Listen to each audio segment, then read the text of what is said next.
ከዚህ በኋላ ቸርች አንሄድም አሉን ማለት ነው። መጸለይ፣ ቃሉን ማንበብ ወይ መጾም የምንሉትን አቁምኩኝ ማለት ነው። ስማት የሚባል መጽሐፍ አለ። ጥሩ ያልሆነ ሴክሹዋል ኮንተንት እና ፊዚካል ኢንቲመሲ ነበር። ዘፈንም መስማትም ሬኮመንድ ስለሚያደርጉን ሬኮመንድ ማድረግ ጀመሩ ማለት ነው። ቸርችን መምጣትም አልፈልግም፣ በቃ ቸርች የሚባል ኤሪያ መምጣትም አልፈልግም። ሞር ደግሞ ዲፕ ገባሁኝ ማለት ነው። ስለዚህ መጽሐፎች ላይ ክራይም ሲን፣ እንደገና ትሪለር፣ እሷ ከኔ ከመምጣቷ በፊት ወደ እኔ ጋር አንድ ራዕይ ያለው እና ምን ያለው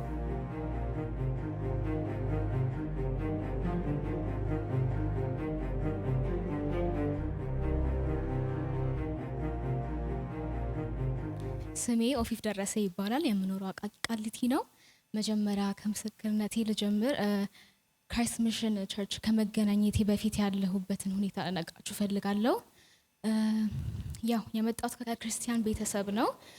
ወላጆቼም ቤተሰቦቼም በጌታ ናቸው ማለት ነው እና በእነሱ ምክንያት ብዙ ተጽዕኖ ነበረብኝ። ማለት በጸሎት ህይወቴ ቃል በማንበብ ብዙ ይረዱን ነበር ማለት ነው። እንድንበረታ ያበረታቱን ነበር ማለት ነው እና እግዚአብሔር ረድቶኝም እኔም በበኩሌ የእግዚአብሔር ፍቅር ገብቶኝ ራሴ ደግሞ ከእግዚአብሔር ጋር የነበረኝ ፌሎሺፕ ነበረኝ ማለት ነው።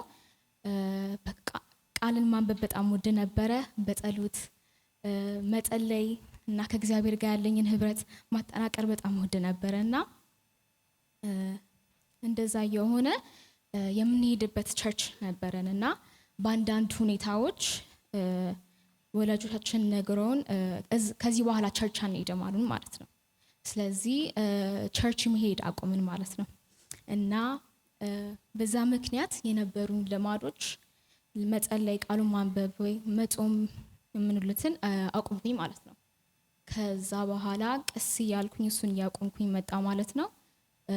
ከዛ በኋላ የትምህርት ቤታችን ብራንች እንቀይራለን። ስለዚህ ስቀይር አዲስ ጓደኞች አገኘው ማለት ነው እና እነሱ ጓደኞች ደግሞ ያው በጌታ አልነበሩም፣ የነበራቸው ልምድም ነበር እና በዛ ምክንያት እኔም ቀስ እያደረጉ ኢንፍሉዌንስ ማድረግ ጀመሩ ማለት ነው። እኔ ማለት አሁን ፊልም ያዩ ነበረ፣ ያልሆነ ፊልም ትሪለር የሚባል አይነት ፊልም ነው።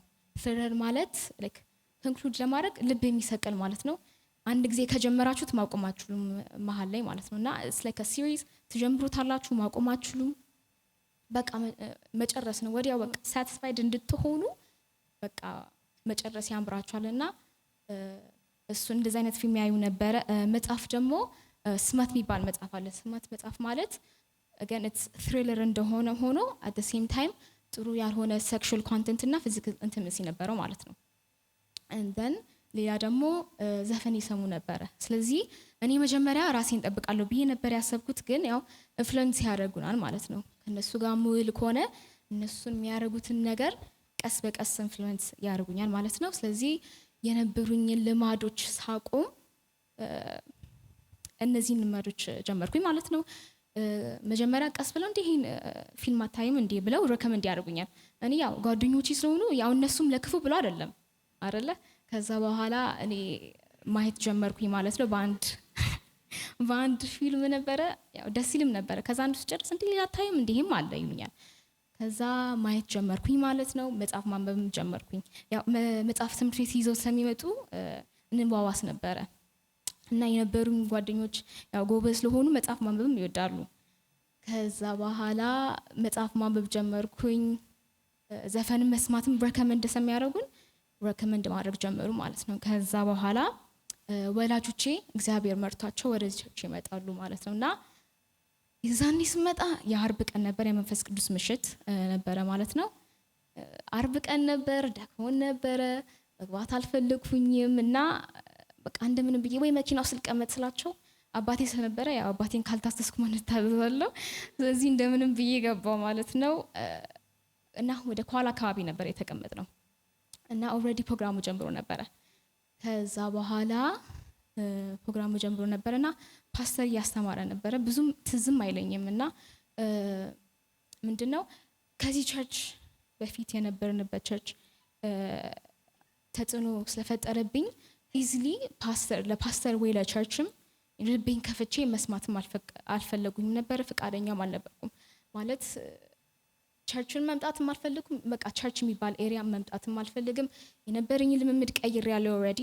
ስለዚህ ወደዚህ እንጃ ብዙም ደስ አላለኝም ነበረ። ከዛ እኛ አንድ ቀን ብቻ በቃ ብቅ ብለን እንመጣ ነበር የመሰለኝ። ከዛ በተከታታይ መምጣት ጀመረ። የሚቀጥል እንመጣለን። ከዛ በኋላ ኮሮና ገባ። ኮሮና ሲገባ ቤት መዋል ጀመርን ማለት ነው። ከዛ እነማም ልክ አልተወትም፣ እንደገና ቲቪ አያሉ። ከዛ ሳላስበው እህቴም ደግሞ እኔ አልመሰለኝ ነበር፣ እህቴም አልወደደችም ነበር። እሷም ደግሞ ስብከት ምናምን እየሰማች አላየኋትም። ከዛ ነገር ልንገባ ነው እዚህ ቸርች ብዬ በቃ ፈቃደኛም ሳልነበርኩኝ አልፈለኩም ነበረ። ከዛ በኋላ ኮሮና አለፈ። ከዛ እናቴ ስትል ትመጣ ነበረ እና አባቴም በአንዳንድ ሁኔታዎች መምጣት አይችልም ነበረ እና በላይቭ ነበር የሚከታተለው። ከዛ እኔ 8ኛ ክፍል ስገባው ሚኒስትሪ ያለብኝ እያልኩኝ ይቀር ነበረ፣ ግን አንዳንድ ጊዜ መጣ ነበረ። ከዛ በኋላ ያው የነበሩኝ ልምምዶች ልክ ዘፈን፣ ፊልም ማየትና መጽሐፍ ማንበብ ተጽዕኖ የፈጠረብኝ ምንድን ነው? በእግዚአብሔር ቃልና በእግዚአብሔር የሆንኩትን ነገር ትቼ በእግዚአብሔር ቃል ላይ የነበረኝ ኮንፊደንስ አጣሁት ማለት ነው። እና እኔ አሁን ከልጆ ጀምሮ የኛ ትምህርት ቤት ብዙ ኦፖርቹኒቲ ይከፍትልናል ማለት ነው። ፕሬዘንት ወይ ለማቅረብ እና ግዴታም ነው ውጤታችን ላይ ይገባል። እና ለእኔ ከአንደኛ ክፍል ጀምሮ አስተማሪዎች እየለመኑኝ ነበረ፣ እንዲሁም ይሄን ኢቨንት ሆስት አድርግልን ወይ እንደዚህ ላይ አቅርብልን ይሉ ነበረ። ከዛ በኋላ ለካ እሱን ልምምድ ስተው በእግዚአብሔር ጸጋ ምክንያት ነበር እነሱ ነገሮች የነበሩኝ እና እሱን ስተው ፍርሃት ወደ ውስጥ ይገባ ማለት ነው እና መፍራት ጀመርኩኝ። ከዛ በኋላ ሃይስኩል ገባው። ሃይስኩል ስገባ ደግሞ ሞር በቃ ይሄ ነገር እየጠነከረ ይመጣል። በባይአኑሊ which means በአመት 2 ነበር ፕሬዘንት የምናደርገው። ራሳችን ሪሰርች አድርገን ኢንዲቪዥዋል ወርክ ስለነበረ ራሳችን ነበር ፕሬዘንት የምናደርገው እና የዛኔ ትዝ ይለኛል ሳቀርብ እኔ ፈርቼ አላቅም። ማለት ስቴጅ ፍራይት የሚባለው ነገር አላቅም። ከስከዱ ጀምሮ አውቀዋለሁ፣ እንደና አስተማሪዎችም ያውቁኛል። እና ሃይስኩል ከመግባቴ በፊት ራሱ ቲም ጎበዝ ተማሪ ስለነበረች በቃ እንዴ የእሷ እህት ኮናት ምናምን የሚባል ነገርም አለ እና ልክ እንደ ሌጋሲ ነገር ነው። እሱን የእነሱን ኤክስፔክቴሽን ጋር ሚት ማድረግ አለብኝ ማለት ነው። ከዛ በኋላ የዛኔ ሳቀርብ በጣም ፈራውና ምንድነው ምናምን አልኩኝና ሳቀርብ ራሱ ድምጽ አይሰማም ነበረ። በቃ ሁኔታው ብቻ ትክክል አልነበረም እና ብዙ ሰው መጥቶ እንዲህ ምን ሆነሽ ነው ጎበዝ አልነበርሽ እንዴ በማቅረብ ምን ሆነሽ ነው እንደዚህ ሆንሽው ሲልኝ በጣም ውስጤ ጥያቄ ውስጥ ገባ ማለት ነውና ራሴንም መጠየቅ ጀመርኩኝ። ማለት እኔ ጎበዝ አይደለሁ እንዴ እንዴት እንደዚህ ሆንኩኝ ብዬ ራሴን መጠየቅ ጀመርኩኝ። ከዛ በኋላ ሃይስኩል ስገባ ደግሞ ይሄ ኢንፍሉዌንስ በጣም እየጨመረ መጣ። ጓደኞቼንም አዲስ ጓደኛ ያገኘው ማለት ነው። እነሱም በጣም ብዙ ሬኮመንድ ያደርጉናል ማለት ነው። እና የኛ ትምህርት ቤት ምን አለ በየክፍሉ ስማርት ቦርድ አለ which means ልክ እንደ ቲቪ ነገር ነው። ብቻ ፍላሽ ሰክታችሁ የፈለጋችሁን ፊልም ምናምን ማየት እንችላለን ማለት ነው። ስለዚህ አስተማሪ ሲያስተምር ብቻ ሳይሆን ላይክ ምሳ ሰዓት ላይ ወይ ብሬክ ታይም ላይ ፍላሽ ሰክተን እንደፈለግን ማየት እንችል ነበረ። በእኛ ቁጥጥር ስር ነበረ እና አስተማሪዎችም ያምኑን ነበር። ከዛ በኋላ እንደዛ እናይ ነበረ። ሞር ደግሞ ዲፕ ገባሁኝ ማለት ነው። ስለዚህ መጽሐፎች ላይክ ክራይም ሲን እንደገና ትሪለር ምንላቸው እነሱ እንደዚህ አይነት መጽሐፎችን ማንበብ ጀመርኩኝና ምንድነው መሰላችሁ ይሄ ነገር በጣም ሀሳባችሁን በጣም ይወርሳል። ስለዚህ እየተማርኩኝ እያለ መጽሐፌን ዝቅ እናደርግና የተለያየ መጽሐፍ ነበረ ምንባባሰው እንደ ይሄንን እየተባባለ ማለት ነው። ከዛ በኋላ ዝቅ አድርግና አስተማሪ ሲያስተምረኝ ዝቅልና አነባለሁ። ከዛ እንዳያገኘኝ ቀናልና ምንም እንዳልሆነ ማለት ነው። ከዛ አንዳንድ ጊዜ ብንገናኝም ስትል እንትን አረግ ነበረ። ለምን አያስችላችሁም ልባችሁን በጣም ስለሚሰቅል ማለት ነው። ከዛ በኋላ በእንደዚህ አይነት ልምምድ እያልኩኝ በቃ ጥሩም ጓደኞች አልነበሩኝም፣ የሚያወሩትም ነገርም ትክክልም አልነበረም እና 10ኛ ክፍል ጨርሼ ክረምት ላይ ሲሆን በቃ እናቴ ከዚህ በኋላ እዚህ ቸርች ምንም አይነት ኤክስኪውዝ አትሰጡኝም፣ ትገባላችሁ፣ ትሄዳላችሁ። ክረምትም ስለሆነ አርብም መምጣትም ይመቸናል። ከዛ በኋላ አርብም እየመጣን ጀመርን። ከዛ እሁድም መምጣት ጀመርን ማለት ነው። ከዛ አንደኛዋ እህቴ የመጀመሪያው እህቴ ሃየር ላይፍ ትማራለች። ስትማር ኮምፕሊትሊ ቼንጇን እያየው መጣውና ምን ሆና ነው ምናምን አልኩ ማለት ውስጥ በጣም ጥያቄ ፈጠረብኝ ማለት ነው። ከዛ በኋላ አነጋገሯ በቃ ቸርች ሲደርስ ወይኔ ደስ ይላት ነበረና ወይኔ ዛሬ ምስጋና ቀን ነው ደስ አይልም ስትል ዋው ምን ሆና ነው ምናምን እያልኩኝ ነበር። ከዛ በኋላ አይ ገስ እነሱ ሰመር ካምፕ ሄደው ነበረ፣ እኛ አልሄድንም። ከዛ ሰመር ካምፕ ሄዳ ስትመጣ ኮምፕሊትሊ አ ዲፍረንት ፐርሰን ነፃ ወታ ነበር የመጣችው። ከዛ ምን ነክቷት ነው ብዬ በጣም ጥያቄ ፈጠረብኝ። ከዛ በኋላ መጀመሪያ ጠየኳት በመጀመሪያው ቀን ላይ እና እንደዚህ ምናምን ትለኛለች ችላ አልኳት ሰውኳትና ከዛ በኋላ ደግሞ በቃ በጣም አሳሰበኝ ይሄ ጉዳይ። ከዛ በኋላ ሄጄ ስጠይቃት ፓስተር ያስተማራችሁን ትምህርት ጠቅላላ አድርጋ መንገር ጀመረች ማለት ነው። ነይ ከዛ ስነግረኝ ምን እንደሆነ አላውቅም፣ ግን ብቻ ውስጥ የነበሩኝ ጥያቄዎች በሙሉ እየተመለሱ መጡና ሳላውቀው በቃ ራሴ እያለቀስኩኝ። አሁን ይሄ ብዬ ምለው ነገር አይደለም ብዙም ትዝም አይለኝም፣ ግን በቃ እያለቀስኩኝ ከዛ ምን ለምን የምታለቅሺ ትለኛለች። እኔም አልገባኝም እላታለሁ። ከዛ እሷም ታለቅሳለች፣ ኧረ አታስለቅሽኝ ትለኛለች። ከዛ በኋላ በጣም በቃ ደስ አለኝ ማለት የነበረኝን ጥያቄ መልስ አገኘው ማለት ነው። ከዛ በኋላ በቃ ወዲያው ኮምፕሊትሊ ማያቸውን ምሰማቸውን ነገር በሙሉ ዲሊት አደረኩኝ። ሰብስክራይብ ያደረኳቸው ዩቲዩብ ቻናሎች ራሱ ኮምፕሊትሊ በቃ ከተፋ አደረኩኝ ማለት ነው። ከዛ በኋላ የዛን አርብ ደግሞ ፓስተር ንስሐ ግቡ የሚል ስብከት ይሰብካል ማለት ነው። እና የዛኔ በጣም በስትክክል በቃ ልቤን ከፍቼ የሰማሁት ፓስተር የዛኔ ነበርና በጣም ልቤን ነካው። ከዛ ንስሐ ገባሁኝ፣ ጌታ ረዳኝ ማለት ነው። ከዛ በኋላ በቃ የዛኔ እሁድ ራሱ ስመጣ በቃ ደስ ብሎኝ ነው ራሱ የመጣው። አለባበሴ ራሱ ተቀይሮ ምናምንና ድሮ እነማም ነበር አስገድደውን አትነሱም እንዴ ምናምን ያለና እኔ ቀሽቃሽ ሆኜ ምን ነው አርፍዳችኋል ምናምን ብዬ ቀስቀሽያቸው ነበር የመጣሁት ራሱ። ከዛ በኋላ በጣም ደስ አለኝ። ከዛ ደህንነት ተምሬ ተጠመኩኝ ማለት ነው። እግዚአብሔር ይመስገን።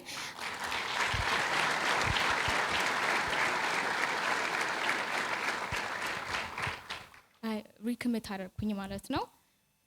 ከዛ በኋላ ጓደኞቼም ራሱ ያው የነበሩኝ ጓደኞች ትክክል ሳልነበሩ ጸልይበትም ነበረ።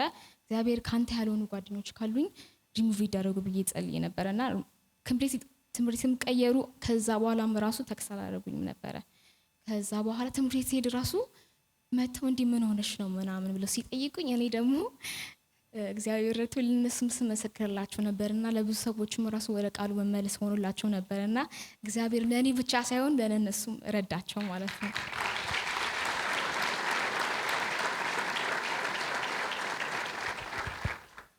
እና ስትል ያው የነበሩኝ ልምምዶች ተጽዕኖ ስለነበረ ፍርሃት ስትል ነበረኝና እግዚአብሔር በጣም የመንፈስ ቅዱስ አሳሰበኝ ማለት ከእንደዚህ አይነት ነገር ነፃ መውጣት አለብሽ አለኝ።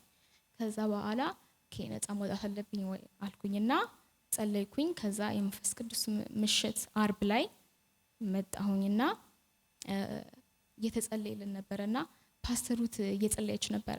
ከዛ ስትጸልይ እሷ ከኔ ከመምጣቷ በፊት ወደ እኔ ጋር አንድ ራእይ ያለው እና ምን ያለው ጸልዬ ሰነበረ እና ንስሐም ገብቼ ሰነበረ። ከዛ አንድ ነጭ ቀሚስ የለበሰ ሰው ያለውና እንደዚህ ከእግሩ ስር እና ትልቅ ሜዳ ያለውና ችግኙን በቃ ስሩ ደርቋል እና በቃ አልቋል እኮ ይሄ ስራ ብሎ ይነቅለዋል። ከዛ በኋላ ጌታ ረዳኝ ነፃ ወጣ ማለት ነው። ማነ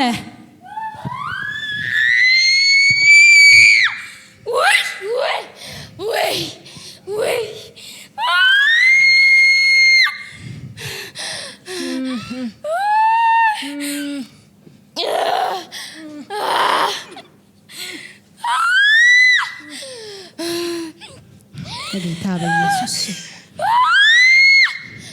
በጌታ በኢየሱስ ስም በጌታ በኢየሱስ ደም ህይወቷን ለቀህ ውጣ ውጣ በጌታ በኢየሱስ ስም ውጣ በጌታ በኢየሱስ ስም ውጣ በጌታ በኢየሱስ ስም።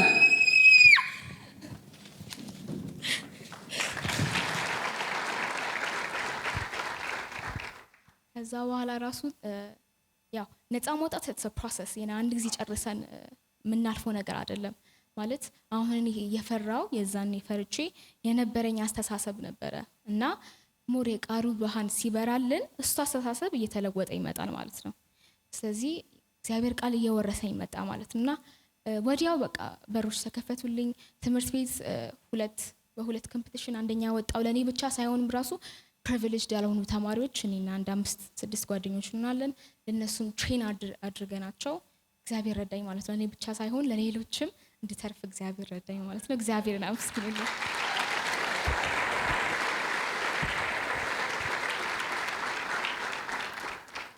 ወደ ሁለተኛ ምስክርነት ሲሄድ ደግሞ የፓስተር መጽሐፍ ካነበባችሁት ነፃ መውጣት ያስፈልግ ይሁን የሚለውን ምን ይላል? አንዳንድ ባህሪዎቻችን የኔ ነው ብለን ልናልፋቸው እንችላለን። ማለት ኦኬ እኔ እኮ እንደዚህ ነኝ ብዬ የምወስደው ነገር ማለት ነው። እና ትክክል እንዳልሆነ ገባኝ። ማለት ነፃ መውጣት እንዳለብኝ ገባኝ። እና የኔ ችግር ምን ነበረ? አንድ ሀሳብ ላይ ትኩረት ሰጥቼ ማሰብ አልችልም ነበር። ማለት አሁን ክላስ እንደዚህ እየተማርን አስተማሪ ሲያስተምር ከ5 ደቂቃ በኋላ ሌላ ቦታ ራሴን አገኛለሁ። ከዛ ትክክል አይደለም። ስለዚህ መንፈስ ቅዱስ አሳወቀኝና ከእንደዚህ አይነት ነገር ነፃ መውጣት አለብሽ አለኝ። ከዛ በኋላ ራይት ኤንድ ሻይን ፍጻሜ ማስለቀቅ የመጀመሪያው ቀን ላይ ወደ ልቤ የመጣና ፓስተርን በጣም እያስተማረ ነበረ እና ሲያስተምር በጣም ልቤ ነካውና ኦኬ ነፃ መውጣት አለብኝ አለ። ከዛ አልኩኝ ማለት ነው። ከዛ ልክ እንደዛ እንዳልኩኝ ጠላት ይኩንነኝ ጀመረ። ምን ይለኛል? እንዴ ነፃ ወጣሽ አይደለ እንዴ? አሁን ሰው ምን ይልሻል በሚል አሁን እኮ ልጮሂ ነው እንደዚህ ልታረጊ ነው የሚለውን ሀሳብ አመጣብኝ። እንዴ ከዛ መፍራት ጀመርኩኝ ማለት ነው። ከዛ በኋላ መንፈስ ቅዱስ ምን ይለኛል? እንዴ ኦልሬዲ እግዚአብሔር ክርስቶስ ውርደታችን ወስዶ አክብሩናል እኮ። እኔ ደግሞ ሰው እንደዚህ ባለኝ ወይ እንደዛ ባለኝ ነገር ወደ ኋላ ልጎተት አልችልም። እግዚአብሔር የተለቀና የከበረ ነገር በፊት ለፊት ያስቀምጧል። ለዛ ነገር ደግሞ መገናኘት አለብኝ። አይ ሚን እግዚአብሔር አይደል የፈጠረኝ። እግዚአብሔር ሰሪ ምን እንዳለ ነው ማተር የሚያደርገው እንጂ ሰው ባለው ነገር አይደለም። ስለዚህ እንዴ እግዚአብሔር የከበረ ነገር እያስቀመጠማ እንደዚህ ነገር በፊት ለፊት ሊቆም አይችልም አልኩኝና ጌታ ሆይ እርዳኝ፣ ነፃ መውጣት ፈልጋለሁ አልኩኝና ነፃ ወጣሁ ማለት ነው።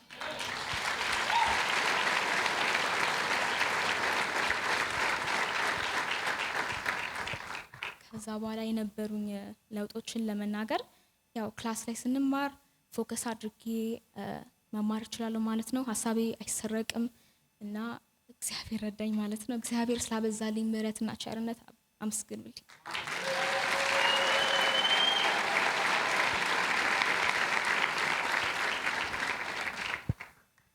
እና ለወጣቶች ያለኝ መልእክት ምንድነው?